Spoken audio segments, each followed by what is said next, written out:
books are this amazing opportunity to get out of your own head and into someone else's head and to see the world from a different perspective, to broaden your horizons. I just love books and I love reading. We each picked 2 books that had a great impact on us, and I really love my books. And so I'm really excited to share them with everybody. Books have such an influence on how we decide to live moving forward. It was really cool going through this as a book study because, we would go through each emotion and everybody would be like, oh, yeah. Oh, I felt that before. If we're not tuning into that soul voice often enough, we will very easily discount it. Or we'll be just like, that's a silly thought. It's a very fast read, but it has so many of these tiny little nuggets that just gave me an entire perspective shift. And I still carry these insights with me today. Ladies and gentlemen, welcome to the Adam and Maggie Show / Finding Simple Abundance podcast. Still working on the name. Let us know in the comments and or send us an email. I'm here. I'm Adam, by the way, and I'm here with my lovely wife, Maggie. Maggie, the most beautiful woman in the entire world. Close second is my beautiful baby daughter, who just turned 6 weeks old. Oh, my word. Yesterday. So cool. What a Actually, beautiful... 7, babe. I said 7 weeks. I think you said 6. I might have said 6 weeks. We haven't had much sleep. It's fine. Well, if you're staying up late and watching the election, of course, we're not going to get much sleep. I know. What a whirlwind. What a world. Hey, so Maggie, I'm really excited about this week's episode / topic. And this was your idea. Me too. I love it. And you were thinking that it would be really fun to talk about some books that have had an incredible impact on us in our journey. Mm-hmm. I think especially in our journey towards this idea of living a more intentional life. Yeah. But I would say in general, these books have just had an incredible impact on who we are, who we've become, and how we perceive the world. Yeah. And so the format today is maybe you can start off with one of your books, and then I'll jump into a book, and then we'll kind of go back and forth. We each picked 2 books that had a great impact on us, and I really love my books. And so I'm really excited to share them with everybody, because books are this amazing opportunity to get out of your own head and into someone else's head and to see the world from a different perspective, to broaden your horizons. I just love books, and I love reading, and here are a couple books that I think really it's so cool because it's like books have such an influence on how we decide to live moving forward or after having read that information. And it's kind of cool because social media, it's like there's influence in that way too. But I think books, there's something about always coming back to actually reading a whole work on one subject. Long form. You're sitting down, you're actually going to invest some time into a book like this. Yeah. Although I did get really into speed reading for a while. And so I would do that whole 2 seconds per page and try, and it did not work. I'm not even surprised. Figure it out. But I thought it'd be incredible to read books in a couple hours. I know. Instead, I just sit down and muddle through and enjoy them. And try not to fall asleep. Yeah. So I guess real quick, let me introduce the books that we have before we jump into it. Yeah. Maggie, do you want to start off with one of yours? Yeah. So just the first one is The Art of Wayfinding. Discover your inner guide on and off the mat. So it's a little bit of a yoga flavor, but definitely a lot yoga more flavor, a lot more beyond that. Yeah. One of my favorite books in the world is a book called Vagabonding, An Uncommon Guide to the Art of Long-Term World Travel by Rolph. He's actually a fellow Kansan that I found out. Ooh. After being a world traveler, he has settled in Kansas, or at least had at one point. Incredible book. Which is pretty amazing. It's pretty cool. Like after traveling the world and you're like, Kansas. But I understand because that's where we are. Here we are. Okay. Anyway, the next one is Atlas of the Heart by Brene Brown, Mapping Meaningful Connection and the Language of Human Experience. And you did a book. So good. Book study of this. I did a book club study with this book, and it worked out really well to do a book study with a group of women, and we would get together, I think, like every other week and go through it. And we had some really, really good conversation. And it was also just, I loved reading the book and going through it. So, yeah. And then my last book today is Excellent Advice for Living, Wisdom I Wish I'd Known Earlier by Kevin Kelly, the former, or the founder and former editor of Wired Magazine. It's just a collection of these incredibly succinct words of wisdom, some that are pretty common and some that are kind of his own take. And it's just It's really good. It's really fun. And we have a little game that we play with this book. So we'll get into that when that time comes. Yeah. So those are the books that we're going to cover today. We're going to keep it kind of light, kind of fun. Yeah. Again, this is going deeper in the newsletter that we sent out. So if you've received the newsletter, we actually kind of did a little bit of a what each book means to us, what it's about, and then pulled out a couple of quotes from the books that really had an impact on us. So if you haven't received the newsletter, feel free to go to adamandmaggie.com or findingsimplebonus.com and sign up. And if you have read it and you're excited to go deeper, here we go. Yeah. That's what we're doing. So, yeah. Maggie, I'll start off with mine. Would you mind? Absolutely. The Art of Wayfinding. And this book, it's so cool. It's kind of funny. Both of the books that I chose are kind of like guides and maps. In it, I was like, looking for direction. Yeah, looking for guidance here. But what I really think is super cool about this book, because it really is about that you are your own inner guide, and that we have 4 inner voices. And so she goes in depth about these 4 inner voices. So the mind, the heart, the body, and the soul. And so she goes through each one and how each one of these voices within ourselves can, like, they're always speaking to us, but sometimes we're not listening, or we are listening. And just, I don't know, it's really cool how she goes through it. I think, like, just for example, like the mind voice is always kind of trying to protect us and help us navigate in certain ways. And so sometimes that voice can be really loud and can be in the driver's seat.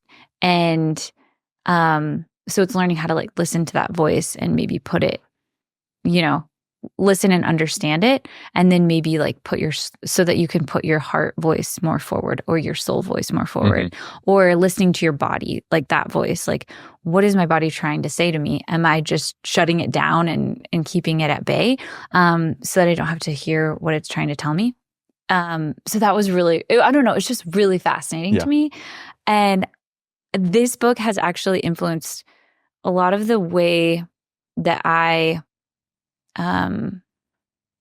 honestly, like the way that I navigate through my own inner workings, as well as has shifted the way that I practice yoga, or actually just enhanced it, honestly, because she incorporates yoga into the book and into each inner voice, and so that yoga and having some sort of physical practice in your life, like it doesn't have to be yoga, but she emphasizes how having some sort of physical practice also helps our self-development. And so a lot of times when people don't focus on that kind of physical side of things and all just kind of in this like cognitive space, self-development doesn't necessarily stick. Or do you know what I'm trying to say? Like it doesn't have the same integrate impact. Your whole self, your whole being. Yeah. So so that's really cool. But anyways, talking about how yoga and having this physical practice as a space to listen to yourself and to cultivate listening to these 4 inner voices so that you can practice it. And then also she has the piece of on the mat and off the mat, and then also applying it in your life and integrating the two. Yeah. So I don't know. I love that. And that's how I feel like my yoga practice really was enhanced through reading this book. And and I also think that the insights that she had also helped me have a greater understanding of listening to myself, and then also listening to the insights of my own self and my own inner teacher and inner wisdom, and to not discount that or look outside of myself for some of those answers, because we all— But to look inward. But to look inward and really understand what my body's trying to tell me, what my mind is trying to tell me, what my soul is trying to tell me, and not guidance from other people's souls. You know what I mean? Like, so anyway. when I think of a book like this, and I'm very much an action oriented, like, okay, let's operationalize this. How can we, So does she give some specific examples of what it would feel like or look like to be more mind forward or body forward or soul forward? Right. And then how to make those adjustments? And the goal, I'm assuming, is balance across the 4 types of your voice. Am I getting that right or no? Yeah. It's like how to integrate all the voices and listen to each one and use all of them together to kind of navigate through your life. Yeah. And so one of the quotes it mostly is just kind of expressing what the book is about. But by staying in conversation with all four voices, you'll discover the art of wayfinding, your innate ability to chart your course and find your way home. And so finding, like sitting down and saying, okay, turns out I'm actually not listening to my soul, voice very much. And so that's throwing me off in these ways, or I'm missing this aspect of life or this way of interacting with life. Yeah. And then coming back in tune with that type of myself. Yeah. Is that kind of... And she kind of describes so that you have a clear picture of what that voice is. So your mind voice is probably going to be the loudest. And then the heart voice is probably going to be just like all over the place with these big swings of emotion, And then your body voice is sometimes like will do certain things. Like there was one part where she talks about how especially women tend to face the door whenever they sit in a room, just because innately you want to be ready to flee the area, or at least where the door is in any room. Or a lot of times like we don't sit with our back towards the door or things like that. And so just that there's certain things that we do physically, and just like how our physiology influences the way that we feel or if we feel safe or not. And sometimes those things kind of come out in different ways. Gotcha. That we aren't aware of. Yeah. And then the soul voice, she talks about how that is a very quiet whisper. Okay. So that isn't going to be this like loud thing. It's going to be where you have to still all the other parts of yourself to be able to hear what is this soul thing saying. And it's often very like in very small nudges or just like a slight feeling sometimes. And how if we're not tuning into that soul voice often enough, we will very easily discount it, or we'll be just like, that's a silly thought. Yeah. Like that's impossible. When it turns out it's like that deeper self giving you little trying bits to be of, like, hey, yeah, by the way, who you are. And I think intuitively we probably all can recognize that, that idea of, oh yeah, I have had these feelings of I should just do this, or I really want this. Yeah, exactly. Yeah. And that's kind of one of the things that I think about this year of living intentionally is that sense of stepping back, of quieting down, of trying to listen to that voice. And we had been listening to that voice, which helped lead us down this path, which is kind of fun. And that was another thing that she talks about, how a lot of times the soul voice is going to sound a little bit crazy. Like, yeah, you should quit your job. Yeah. And so it's kind of cool because like it gives you the confidence to then listen to those voices in a way where you're like, oh yeah, no, this is it. Yeah. Like it sounds like I'm turning my whole world upside down, but that's my soul voice and I think I should follow it. Yeah. We'll see. Yeah. But anyways, I don't know. There's so much more to this book. And I'm, as always, when you try to explain a book, you're not doing it justice because you... And you've read it multiple times now. I've actually read it multiple times. And it really influenced, honestly, when I did my podcast with Live Your Yoga Practice, it really influenced the way that I incorporated those concepts into my writing. And I took a concept and then I applied it to yoga on the mat, and then also to life off the mat. Yeah, sure. Because I really like that that idea as a practice, and integrating these two things together, and not having yoga just be this separate thing that you do, but having like, and not just the physical exercise of yoga, right? But how can the insights and the feelings that you feel in that space be integrated into your everyday life? Yeah. Anyway, I love it. The Art of Wayfinding by Devor. Meadow Devor. Yeah. Yeah. Very cool. Shout out to Meadow Devor. Yeah, it's a good name, Meadow. You got a great name. Yeah. Very cool. Very cool. All right. Yeah. So my first book is first off, thank you for sharing that. Absolutely. I appreciate it. And this is really exciting. So my first book that I chose was Vagabonding, An Uncommon Guide to the Art of Long-Term World Travel by Rolph. And I actually first heard about this book when I was reading Tim Ferriss's 4-Hour Workweek. And he mentioned Vagabonding, this book. And so I was like, well, I got to check this book out. And holy smokes. Yeah. It just floored me. It blew my mind. I remember because I was reading this book at a very pivotal time in my life. I was living by myself. I just dropped out of college. I was in a bachelor pad. I had nothing in my bachelor pad, if you will. In fact, I had like a little 1/2-inch mattress on the floor, a set of sheets. I had a bowl, a spoon, a plate, a fork, and a knife, and a spoon. And that was it. I had one chair, I guess. That's and so like funny. I was just this minimal living. I even remember I had tried to do the whole winter without using any heat or hot water. And I was just trying to live this like ascetic life, this opportunity to like just really figure out what it was. So I had my stack of books and a journal, and I just was trying to go deep. Yeah. And so then I found this book, and it was this incredible eye-opening experience where it's not just the actionable insights to travel, like how to travel, what to do, what to pack, and then the resources that are in here in terms of like websites and other authors to check out. But it's this incredible philosophical treatise on why travel. Yeah. On why do we want to travel, and what is travel beyond actually going somewhere, but like more of a mindset shift.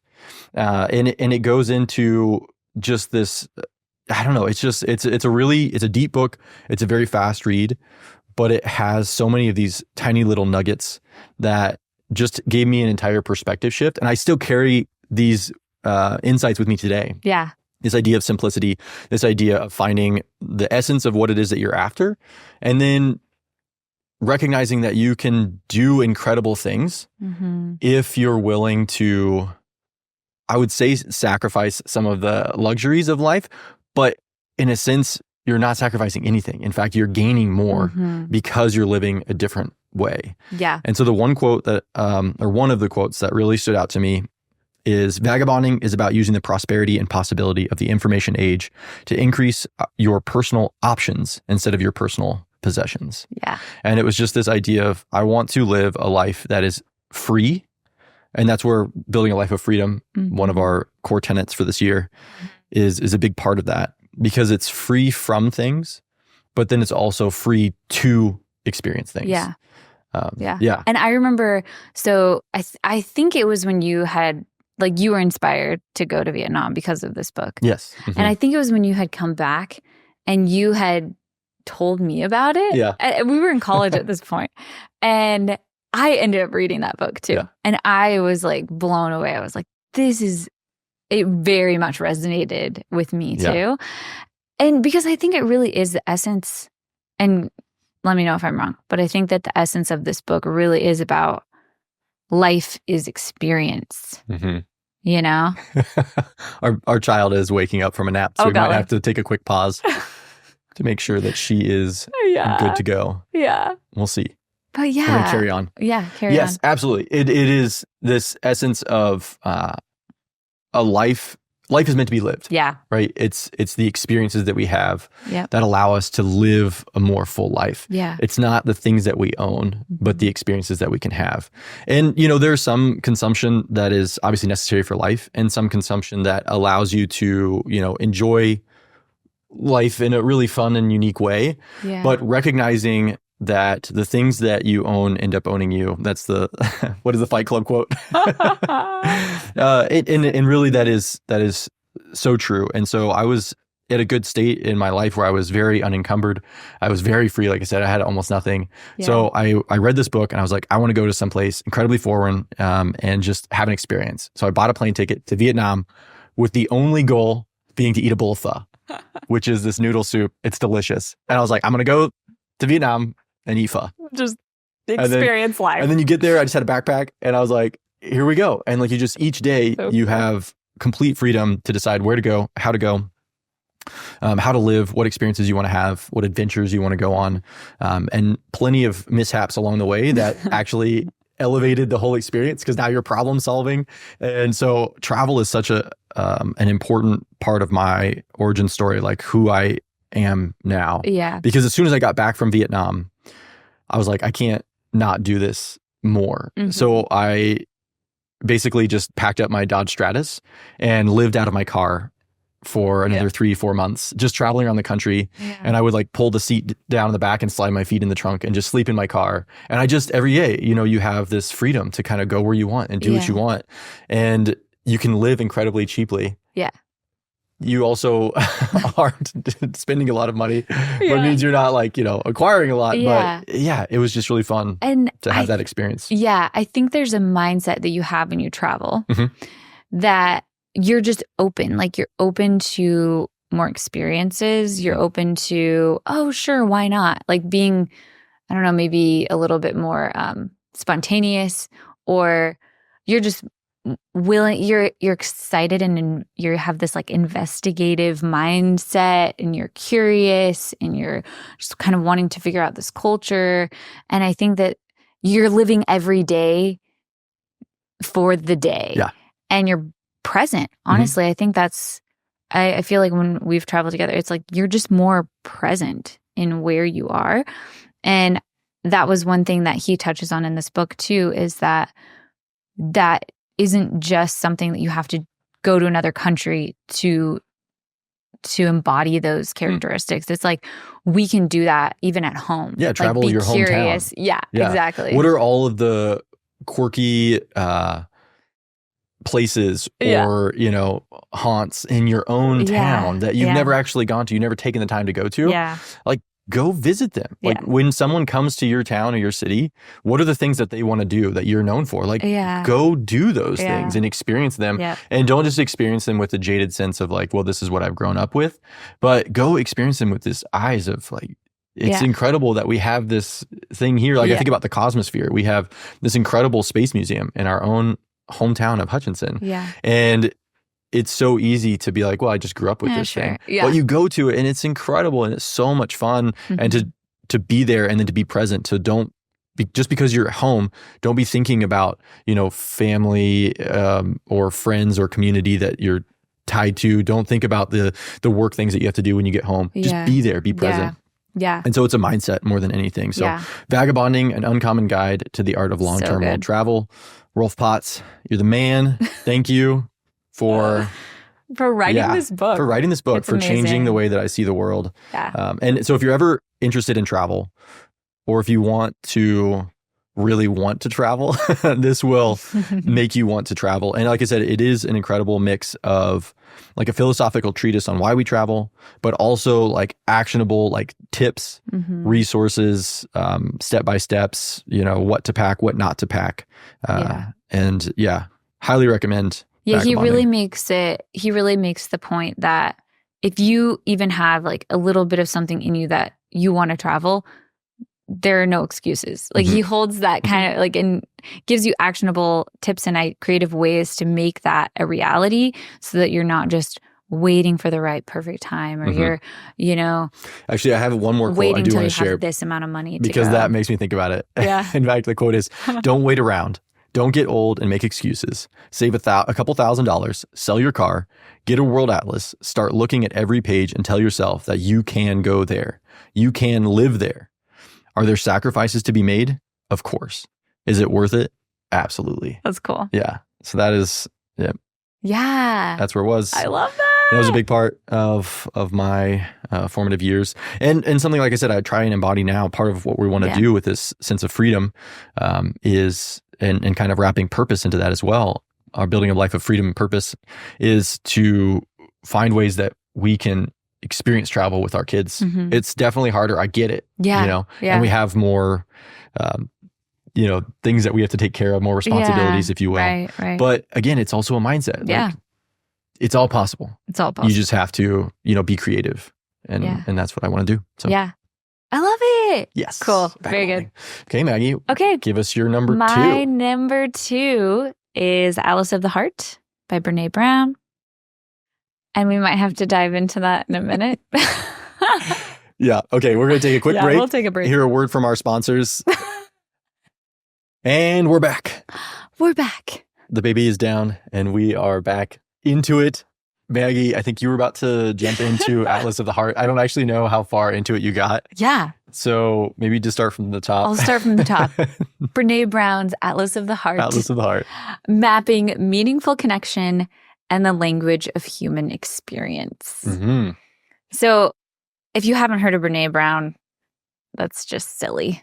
Honestly, I haven't really heard of her other than this book. Yeah. Yeah. She's written a lot of things, and she's also done a lot of research as a team. And it's really cool because everything that you read by her is also backed by a ton of research. Mm-hmm. So it's really cool. But anyways, Atlas of the Heart is really about creating. She really wanted to have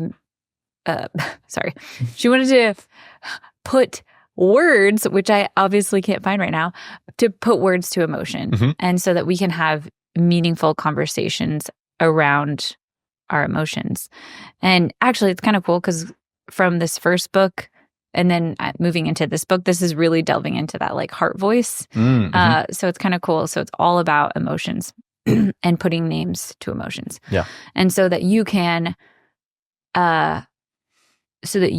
connect with that emotion and identify it within yourself and gain more awareness as you're moving through your life and your world around the emotions that you're having, but then also to be able to express them and see them in other people as well. And I also think a huge part of this too is that it normalizes a lot of the feelings that we have. And so you don't feel so crazy, or you feel connected to a larger humanity that also has these feelings. Sure. So it's really cool because then you feel seen, like you feel seen and heard. And it was really cool going through this as a book study because, I mean, we would go through each emotion and everybody would be like, oh yeah, oh, I felt that before. Or were there some that you came across that you hadn't quite been able to put words to? Yeah. And what was the impact or value of being able to call it something? Yes. And I think that the way that she defines some of them also helped. Okay. So one of them is, and the layout of the book is, so it's an atlas. It's like a map. So you can go and you can find the emotions that they've defined. Mm-hmm. But it's really cool how each chapter is places we go when. So places we go when we're afraid, places we go when we don't know how to make sense of our world, and then all the emotions associated with that. Okay. So this is actually disappointment is an emotion that is under places we go when things don't go as planned. Okay. Yeah, makes sense. And so disappointment, she says there are many definitions of disappointment, but this one emerged from our data, and I think it's as clear and clean as it gets. Disappointment is unmet expectations. The more significant the expectations, the more significant the disappointment. And so just having that in that context, like, oh yeah, that is what disappointment is. Yeah, it's like I had this expectation of this happening or this feeling or this experience, and it didn't happen. Yeah. Yeah. Yeah. So even just having those certain things defined kind of helps you see them in your life and in your world and not be so, I guess, blown over. Yeah. Would you say that this is a good book to read by yourself? I know you did it as a book study, and there's probably a lot of value in hearing other people's perspectives, but is this one of those that you can kind of sit down? Absolutely. And it seems like the way that it's structured, you can just kind of dip in and dip out. Yeah. If it's something that you wanted to just like wrestling with a specific type of emotion and you're like, I wish I had what does this something actually mean? Does she provide ways to deal with that emotion, or how else is it, or is it more just like defining it so that you kind of understand it? Yeah. And sometimes there's like ways to kind of navigate that or handle it in a healthy way, or this is how it comes out in unhealthy ways. But yeah, I thought it was really cool because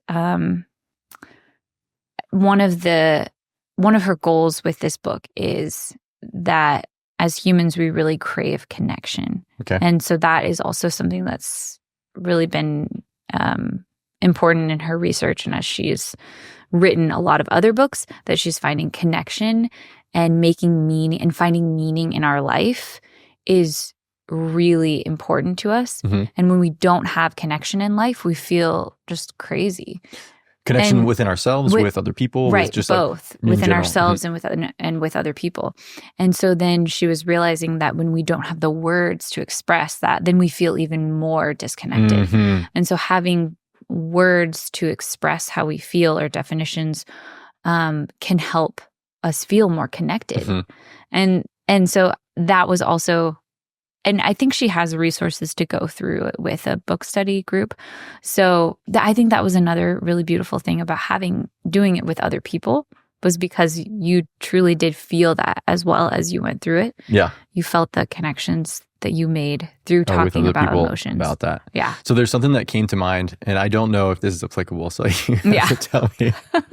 But thinking in terms of having the vocabulary and really understanding the words and the vocabulary to be able to express yourself to yourself, but then also to other people. And having a now 7-week-old baby. Yeah.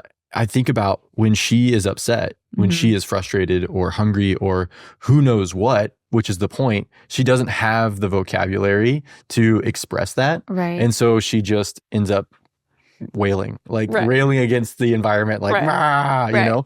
And I think about, obviously we have more words as we get older, but if we don't necessarily have a clear understanding of the emotions we have inside and the ability to articulate what those emotions are, in a sense, we kind of just wail ourselves. And we might do that in the form of like destructive habits or vices or just not treating people, very well, not treating ourselves very well. Right. Whereas if we can identify the emotion that we're having and clearly articulate why we're having the emotion, that can give us the tools and resources, or maybe lead us as if it was a map to the solutions that we need to, find that better way of coping, if you will. Yeah. And I think it really, like, it's cool that you brought up like baby, because it really does go back to that space of what you're doing when you're expressing, and when a baby's crying, there's a need that needs to be met.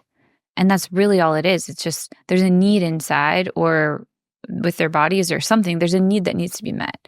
And so our emotions are also doing that too. They're telling us, I have a need that needs to be met, and it's not, or whatever, or it is, and I'm happy and I'm feeling great. So it's really cool, because I think when you get down to the heart of it, you start to realize, oh, it's because there's an unmet need. And how can I fill that need, or how can I have a mindset and a belief system around my emotions and around myself that all of my needs can be met? Because I think sometimes we live in a world where we unconsciously think that our needs aren't going to be met or can't be met. Sure. And when we live in a world where we believe that all of my needs can be met, but maybe in a myriad of different ways, that we can start to be more creative in how those needs can be met. And sometimes we are looking to other people to fulfill those needs, when sometimes that's not always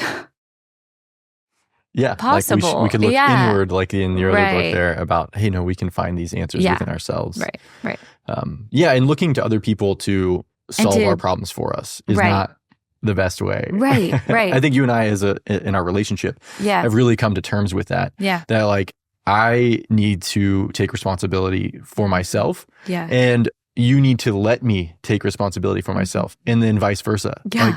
Yeah. One of the things that we always struggled with was trying to overly think about the other person, like to where you're not even trusting them when they say they're fine, or when they say that, whatever the situation is, like holding a baby that's not happy, and they're like, no, I'm fine, I got this. Instead of like carrying like, oh no, she's doing, it's just like, no, trust that you are in this space and are able to like hold that. And then if you need something, I trust that you will communicate that to me. Whereas trying to, and that would also the inverse of that, in terms of, if I'm not actually okay, I don't need to expect that you can read my mind and discover that I'm okay. Exactly. Even though we definitely have tried. I wish you could read my mind. Right. And then when you get frustrated, it's like, how did you not know that I was dealing with this? It's like, no, okay. be there, be present, and communicate whatever it is that you're feeling to yourself and to your partner. Right. Because sometimes too, when we have the words to be able to express the need that we actually have, it helps us figure out, what is it that I actually, what is the solution to this situation anyway. And I think it's so funny because it's like you over accommodate or is that what I'm trying to say? Sometimes because you want the other person to be okay, but it's really so that I can feel okay. Interesting. Yeah. Do you know what I mean? Yeah. It's like once you feel okay, then I can feel okay. But until you feel okay, then I can't feel okay. So it's really this like selfish thing anyway. Well, I think Does that make sense? I think of like the martyr syndrome. Where you're almost like, the only way I can feel okay is if I feel like I am doing so much that my life is now bad in a weird way. It's like I have to like be killing myself to make you feel good instead of just how about I feel good? Yeah. And then I'll be the solid foundation and rock. And then you can, if you're not okay, like you can lean on me, that kind of a thing. And I'll just be happy and content. I'll just be here. Where we go down some weird rabbit trails here. I know, we really do. We really do. I think this is our like little therapy session where you're not going to talk about stuff. It's so good though. But what's so crazy is that like emotions are a huge topic. And that's why I think that this Atlas of the Heart, because it is so hard to navigate sometimes our own emotions and other people's emotions. And we'd rather just shut the door on it and be like, you know what? Let's just shove it down a little bit because I can't really figure it out, I was teaching Arlo, our son, about the meaning of sweeping something under the rug. We were literally sweeping our house and I was like, bud, did you know you can just like lift this up and like, and he's like, why would you do that? And I was like, that's a good question. And then we were just talking about the metaphor of like, why people say sweep it under the rug and not talk about it or whatever. Just kind of bottle it up. Right. But when you have clearly defined definitions of the things that you're feeling, I think it actually becomes harder than to sweep it under the rug because now you're like, I have to sweep this disappointment under the rug. Whereas before you're just like, I don't feel great. I don't know why, whatever. Yeah. But you're like, no, disappointment is like, oh, well, I might as well just recognize that I feel disappointed. Right. And then kind of move on. Yeah. And I think ultimately it really is so that we can let it go, so that we can truly feel it and then let it go, so that we're not just like kind of holding on to this weird stuff underneath everything that we haven't really allowed ourselves to just feel and let go, Yeah. And it can be very simple. Like I think sometimes we overcomplicate emotions too, to where it's like, oh, we have to like dig deep and pull all these crazy things out and then whatever. It's like, just feel it and let it go. Like it is okay. But I think what is really great is just knowing that you're not alone in the emotions that you feel and that none of your emotions are inherently bad or wrong to feel and that it's okay. Another thing I noticed, one last thing about this, is moving through this book was like there were some parts and there were some emotions that I felt myself like I was just like, oh, I don't want to go there. Oh, like I was interesting. Like, I don't want to read that part. Yeah. Like, I don't want to read about sadness. Like, you know what I mean? It's like indicating something. I do not want to feel that, And so, so just like recognizing that in yourself too, that even in the way that we avoid pain, like bodily pain, we also avoid like emotional pain too. And I mean, it's for a purpose. It's like a survival purpose, that we avoid those things. But I don't know. I just thought it was interesting. Yeah. Anyway. And then to like use that as a indicative of like, oh, hey, maybe I actually really do need to read that. Like it's okay to feel something and then let it go. It's okay to feel pain. Yeah. Very good. Anyway. Well, our last book that we're going to kind of talk about today is Excellent Advice for Living, Wisdom I Wish I'd Known Earlier by Kevin Kelly. This book is so much fun. And, I kind of talked a little bit about it in the beginning that we do have a game that we play with this book. So let me talk about the book in particular first. So it's made up of just these, it's really simple to read. It's just these simple little quotes or ideas that kind of can spark, I don't know, deeper insight, just leave you with a sense of, you know, and especially in our world of short form kind of immediate gratification, it gets you the dopamine hits that you want with each one. But then it also leaves you with something deeper that you can kind of take away and use throughout the day. Yeah, because I don't even think there's chapters with this book. No, it's just literally a list of little, and some of them have as simple as just like one on there. Yeah. But the game that we play, and this book, whenever we have a gathering of sorts, our shindigs, if you will, and we have family over or friends over, this book almost always will come off the shelf at some point.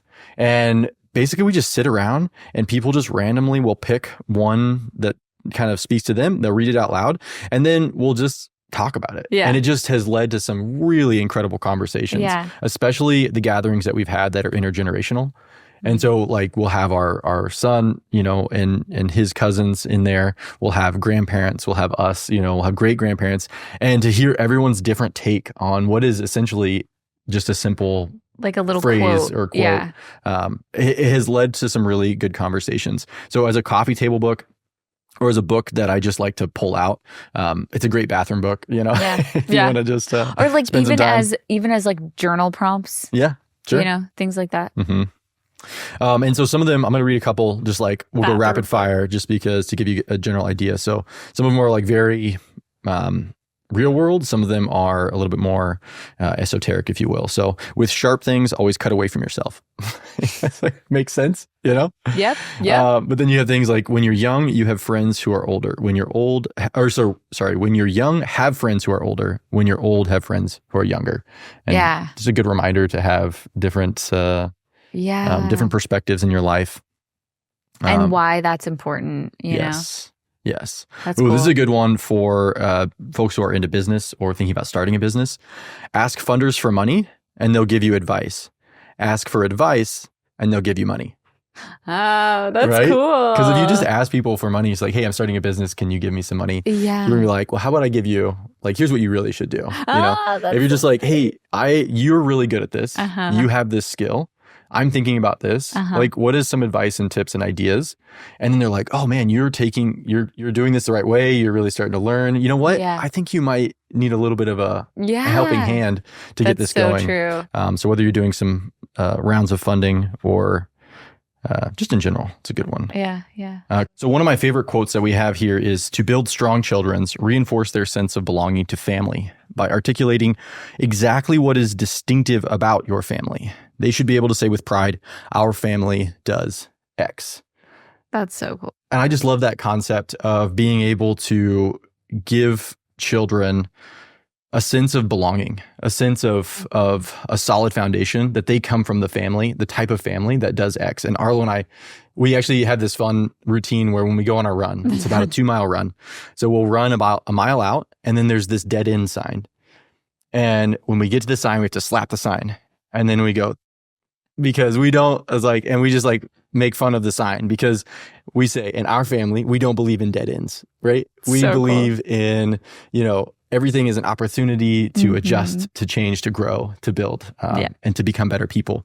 And so it's just so fun that he now feels and is embodying this idea that we are the type of family that doesn't believe in dead ends, you know? And it's just something simple. I love that we can do over and over again. Yeah. And I think about traditions as a big part of that as well. So traditions that, you maybe have around holidays, those things really do ground.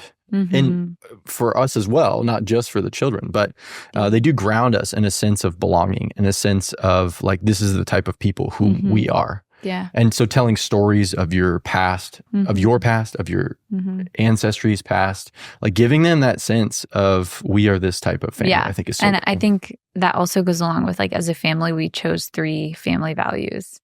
Yeah, our core family values. Yeah, our core family values. And Arlo knows them. Yeah. And it's so cool. And it becomes a game, like who can say them the fastest. Yeah, we like make it a game to, and we'll, like, if we're in the car or something, hey, what are our 3 family values? And, what are they, Maggie? Yeah. Communication. Yeah. Essentialism. And personal growth. Yeah. Okay. I was like, personal growth. Personal development, personal growth. I think we changed that one. But anyway, I love it. Yeah. So it's very cool. Yeah. And so, the type of just thinking about who you are in the family structure that you are, to give you that strength and guidance going forward. And so again, this is excellent advice for living. There's so many more in here. Some of them are just Can we play the game? Can really I choose fun. one? Okay. Go for it. It's just so much fun to me. Yeah. Okay. I'm going to just randomly open to one. Okay. I'm not even going to. It's thrilling to be extremely polite to rude strangers. Oh, yeah. That's a good point. And it is thrilling. If you are incredibly polite, someone's like kind of a butt to you and you're just like, I'm going to shower you with kindness, and just watch their faces be like, what is happening? What? Yeah. Take your own selfish pleasure from it. I love that. Okay, I'm going to do one more. Cool.